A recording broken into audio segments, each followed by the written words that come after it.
मैं एक गरीब लड़की थी। हमारे पास खाने के लिए भी पैसे नहीं थे। मेरे पिताजी का भी देहांत हो गया था। हमारा कोई भाई भी नहीं था। मेरी बहन भी अब जवान हो चुकी थी।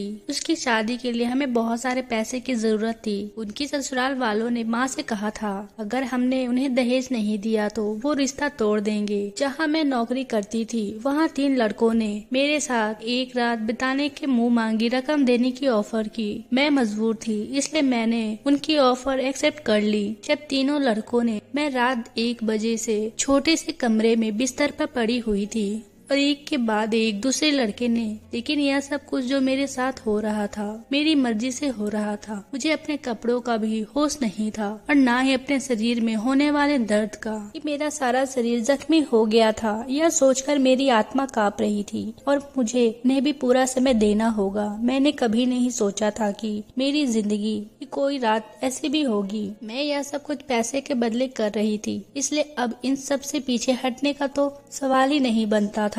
मेरी जिम्मेदारियां और मेरे घर वालों के सपने मुझे इस जगह तक ले आए थे जहां मैंने एक ही रात में 3 लड़कों के साथ रात गुजारने की हामी भर ली थी। आम हालात में किसी लड़की के लिए ऐसा सोचना भी मुमकिन नहीं है, लेकिन मैं जिस जगह खड़ी थी वहां मुझे यह फैसला लेने से ज्यादा समय नहीं लगा था। जब लड़के सेहतमंद, तंदुरुस्त और नौजवान थे, उनकी ताकत के आगे मैं कुछ भी नहीं कर सकती। मुझे कुछ होश ही नहीं रहा। मैं खुद से करवट भी नहीं बदल सकती। धीरे धीरे मेरी आंखें बंद होने लगी थी और जब इन लड़कों ने मुझे बताया कि उनका एक और दोस्त भी आ रहा है, अब मुझ में इतनी हिम्मत ही नहीं थी मैं अपनी जुबान से उनसे मना कर सकूं। जैसे ही वह चौथा लड़का मेरे कमरे में आया, जब वह मेरे बिस्तर पर मेरे पास आया तो मुझे देखकर उसकी चीखें निकल गई। इसकी वजह जानकर आपको भी होश उड़ जाएंगे। मेरा नाम सरिता है। मेरी उम्र अभी सिर्फ 20 साल की है। मैंने बीए पास कर रखा है, लेकिन आज के समय में बीए करने के बाद कुछ भी नहीं होता। लोग तो बड़ी बड़ी डिग्रियां अपने हाथ में लिए सड़कों पे ठोल समेट रहे हैं। इस बात का सही तरीके से अंदाजा मुझे उस दिन हुआ जब मैं नौकरी की तलाश के लिए निकली। हर कंपनी के आगे नौजवानों की एक बड़ी सी लाइन लगी हुई थी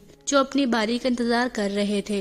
फिर मुझ जैसी कम पढ़ी लिखी लड़की को नौकरी कौन दे सकता था, जिसके पास ना ही कोई तजुर्बा था और ना ही कोई डिग्री। मगर नौकरी मिलना मेरे लिए बहुत जरूरी था। मुझे किसी भी हाल में नौकरी करनी थी, क्योंकि मेरे पिता के देहांत के बाद हमारे घर में कोई भी कमाने वाला नहीं था और 4 बहनें बिन ब्याही घर में मौजूद हैं। मेरी बड़ी बहन ने पढ़ाई नहीं की, इसलिए कमाने की जरूरत उसके बजाय मेरे कंधों पर थी। जब मैं घर से बाहर निकली तो मेरे होश ठिकाने आ गए। मैं तो बाहर की दुनिया को बहुत आसान समझ रही थी, लेकिन अब मुझे समझ आ गया था कि हमारे लिए हमारे पिता कितनी मेहनत करके 2 वक्त की रोटी कमा कर लाते थे। मैं हमेशा अपने पिता के इस बात की शिकायत करती थी कि वह हमारी कोई भी ख्वाहिश पूरी नहीं करते थे। मेरी शिकायत करने पर मेरे पिताजी के चेहरे का रंग उड़ जाता था। फिर वह बड़ी मोहब्बत से मुझसे कहते, सरिता तू फिक्र मत कर, एक दिन तेरे भाग भी जाग उठेंगे। लेकिन मुझे तो दूर दूर तक वह समय नजर नहीं आ रहा था। और फिर एक दिन मेरे पिताजी का देहांत हो गया और हमारी सुबह को आँख खोली तो हमारे पिताजी हमारे बीच में मौजूद थे नहीं। तब हमें इस बात का एहसास हुआ कि हमारे पिता हमारे लिए कितने जरूरी थे। जब तक हमारे सर पर मौजूद थे, कम से कम दुनिया की बुरी नजरों और रोटी जैसी जरूरत चीजों से हम तो महरूम नहीं थे। पिताजी के देहांत के बाद कुछ दिन तक तो हमारे पड़ोसियों ने और खानदान वालों ने हमारी मदद कर दी, लेकिन धीरे धीरे सब अपनी जिंदगी में बिजी हो गए। आज के दौर में भला कौन किसका पेट भरता है। मजबूर होकर मुझे ही नौकरी ढूंढने के लिए घर से बाहर निकलना पड़ा। तब मुझे समझ आया कि एक औरत के लिए बाहर की दुनिया कितनी मुश्किल है। किसी भी कंपनी में मुझे नौकरी नहीं मिल रही थी। जहाँ भी जाती उसके बाहर नौकरी की तलाश में लोगों की भीड़ लगी होती। मैंने सोचा कि मैं भी स्कूल में टीचर की नौकरी कर लेती हूँ, लेकिन यह सुनकर तो मेरी हालत खराब हो गई। आज दिन से भी ज्यादा काम करने के बदले सिर्फ 4000 मिल रहे थे। इतने पैसे में तो घर के बिल भी जमा नहीं हो पाते, और इसमें भी स्कूल की प्रिंसिपल मुझसे मेरा तजुर्बा पूछती तो मेरा मुंह खाली रह जाता। सड़कों के धुल जाने के बाद भी मुझे कोई नौकरी नहीं मिली। जब मेरी दोस्त को पता चला कि मैं नौकरी ढूंढ रही हूँ तो उसने अपने भाई से बात करके एक रेस्टोरेंट में मुझे वेटर की नौकरी दिलवा दी। शहर में एक सुनसान इलाके में बना हुआ था। यहाँ पर हर समय सिर्फ मर्द ही आते थे। उन्होंने मुझे पहनने के लिए अपने रेस्टोरेंट की यूनिफॉर्म दे दी, जो बहुत ज्यादा टाइट थी और उस पर से रेस्टोरेंट का नाम लिखा हुआ था। उन्होंने मुझे अगले दिन से ही नौकरी पर बुला लिया था। लेकिन उन्होंने मुझसे अजीबोगरीब शर्तें रखी थी जो मुझे माननी ही थी। उन्हें एक मॉडर्न सी लड़की वेटर के लिए चाहिए जिसकी खूबसूरत से बाल उसके कंधे पर पड़े हो, अच्छा सा मेकअप करके हॉल में खड़ी हो। मैं यूनिफॉर्म अपने बैग में रख कर वापस आ गई। मैं अभी तक क्या फैसला नहीं कर पाई थी कि मुझे ये नौकरी करनी है या नहीं, क्योंकि मुझे यह काम बहुत मुश्किल लग रहा था। जब मेरे पिताजी जिंदा थे तो कभी भी बिना किसी जरूरत के घर से निकलने की नौबत ही नहीं आई थी, और इस रेस्टोरेंट में इतने सारे मर्दों के बीच इतने टाइट यूनिफॉर्म पहनकर खड़े होना मेरे लिए बहुत मुश्किल काम था। मगर पेट इंसान से सब कुछ करवा लेता है।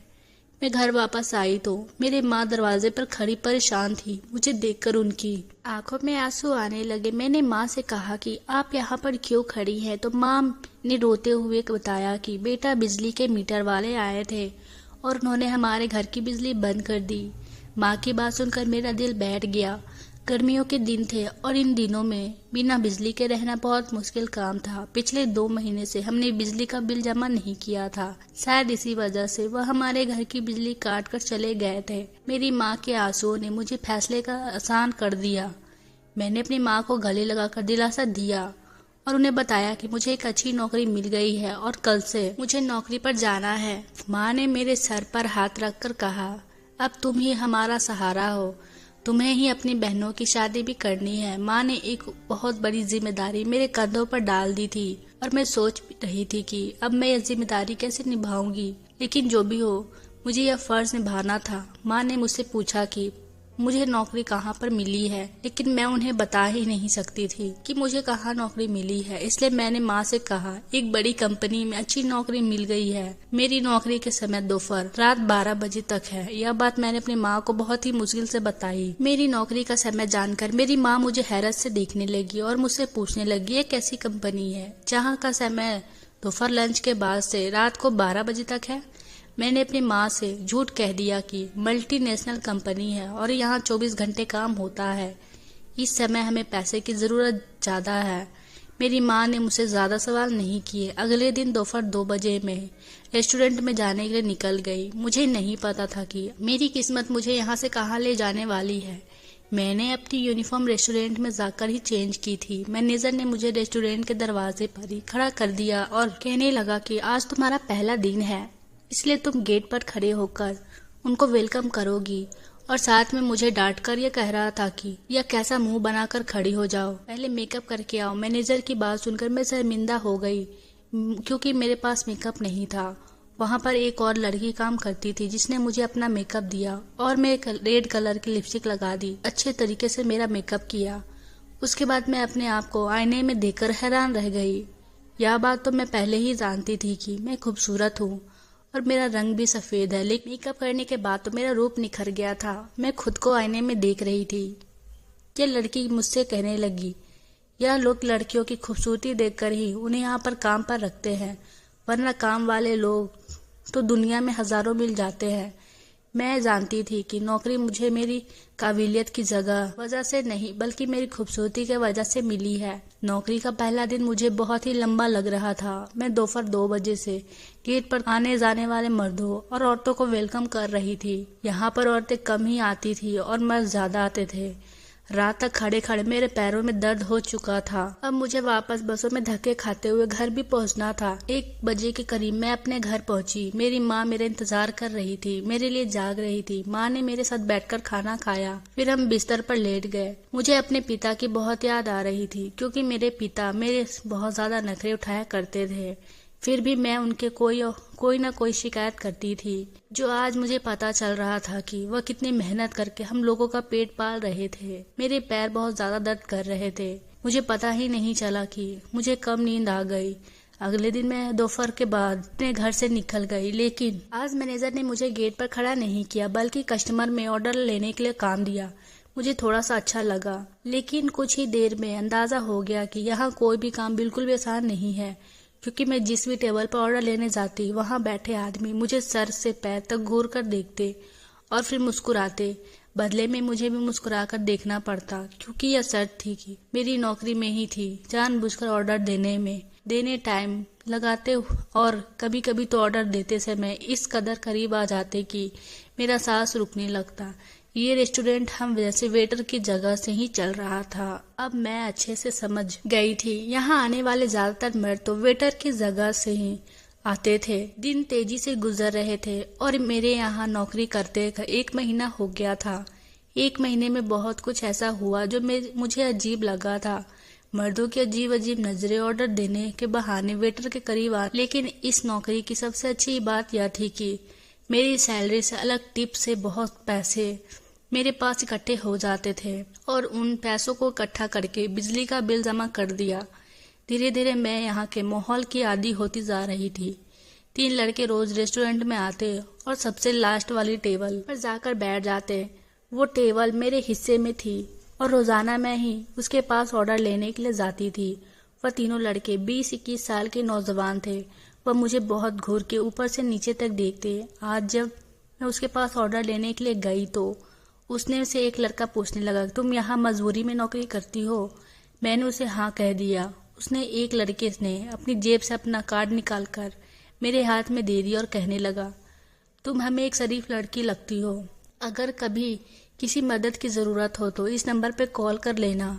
बिना सोचे समझे मैंने उससे वह कार्ड ले लिया और अपनी जेब में रख लिया। यह देखकर वह मुस्कुराने लगा। इस दिन के बाद से अब ऐसा ही होने लगा। मैं उनका ऑर्डर लेने जाती तो उनमें से कोई भी लड़का मुझसे कुछ न कुछ सवाल पूछ लेता।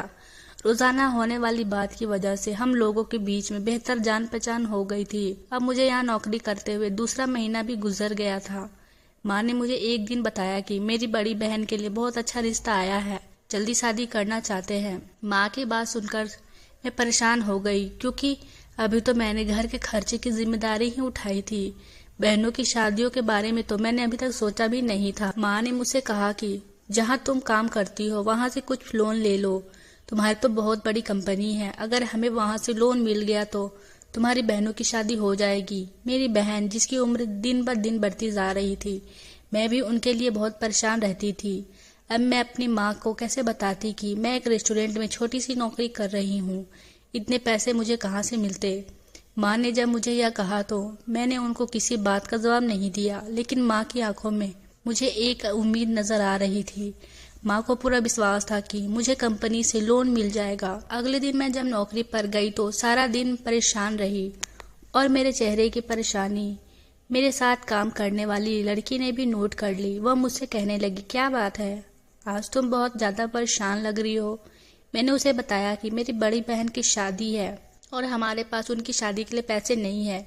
मेरी बात सुनकर वो कहने लगी, तो इतना खर्चा करने की क्या जरूरत है, सादगी से शादी कर दो। उनकी बात सुनकर मैं सोच में पड़ गई, क्योंकि वह ठीक ही तो कह रही थी। इतनी धूमधाम से शादी करने की क्या जरूरत थी।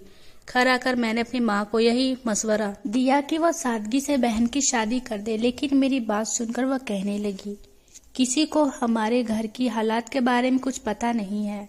लड़के वालों ने पहले ही दहेज के नाम पर एक लंबी लिस्ट हमारे हाथ में थमा दी है, और अगर मैंने खाली हाथ तेरी बहन को विदा कर दिया तो उसके ससुराल वाले सारी जिंदगी उसे बातें सुनाएंगे। माँ की बात सुनकर मुझे बहुत गुस्सा आया।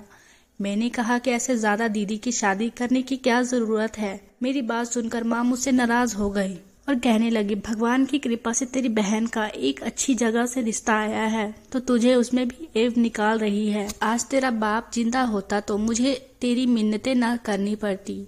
वह खुद ही अपनी बेटी के लिए जैसे तैसे पैसे इकट्ठे कर लेता। माँ की आंखों से आंसू आ गए थे और उनकी बात ने ही मेरा दिल भी दुखा दिया था।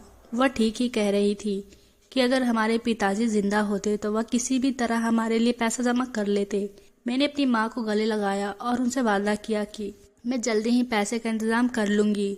मैं इस समय खुद नहीं जानती थी कि इतने सारे पैसे मुझे कहाँ से मिलता। अब मैं हर समय परेशानी में रहती थी और पैसे का इंतजाम कहाँ से करूं, यही सोचती रहती थी। मैंने उस रेस्टोरेंट के मैनेजर से पैसों की बात की, लेकिन मेरी बात सुनकर जिस नजरों से उसने मुझे देखा था, मैं खुद भी जमीन में गिर गई। एक बार लड़के अभी रोजाना इस रेस्टोरेंट में आते थे। आज मैं उनका ऑर्डर लेने गई तो उसमें से एक ने कहा कि क्या बात है, आज तो आपके चेहरे का रंग उतरा हुआ है। उनकी बात सुनकर ना जाने क्यों मेरी आंखों में आंसू आ गए थे।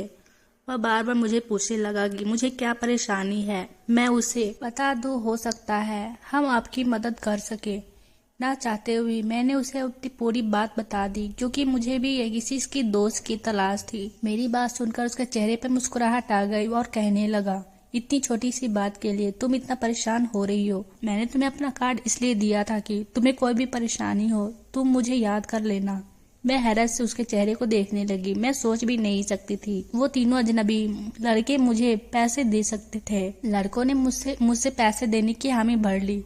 मैं हैरत से उनकी तरफ देख रही थी। वो कहने लगे, हमें तुम्हें पैसे देना हमारे लिए बड़ी बात नहीं है, लेकिन मुझे भी उसके लिए कुछ काम आना होगा। इनकी बात सुनकर मैं डर गई। लड़कों ने मुझसे क्या काम हो सकता है, यह बात समझने में मुझे ज्यादा देर नहीं लगी थी। मैंने फौरन ही घबराकर उनसे कहा कि नहीं, मैं शरीफ घर की लड़की हूँ और मैं कोई गलत काम नहीं कर सकती। वो हंसकर कहने लगे कि हमने तुम्हारे आगे एक शर्त रखी है, अब तुम मानो या न मानो तुम्हारी मर्जी है, लेकिन आज के समय में इतनी बड़ी रकम तुम्हें कोई भी नहीं देगा, चाहे वह तुम्हारा करीबी रिश्तेदार ही क्यों ना हो। बात तो उनके बिल्कुल ठीक थी, लेकिन मैं उनकी इज्जत को नीलाम करके उनसे पैसे नहीं लेना चाहती थी, इसलिए मैंने उनसे साफ साफ मना कर दिया। मैं अपने हालात को पूरी तरह थक चुकी थी और ऐसे ही थक की हारी जब घर लौट गई तो मेरी माँ और बहनें मेरा इंतजार कर रही थी। मेरी माँ ने बताया कि मेरी दीदी की ससुराल वालों ने शादी 1 महीने बाद करने की तारीख तय की है और मेरी बड़ी दीदी के साथ साथ मेरी छोटी बहन के लिए भी एक बहुत अच्छा रिश्ता आया है। मैं सोच रही हूँ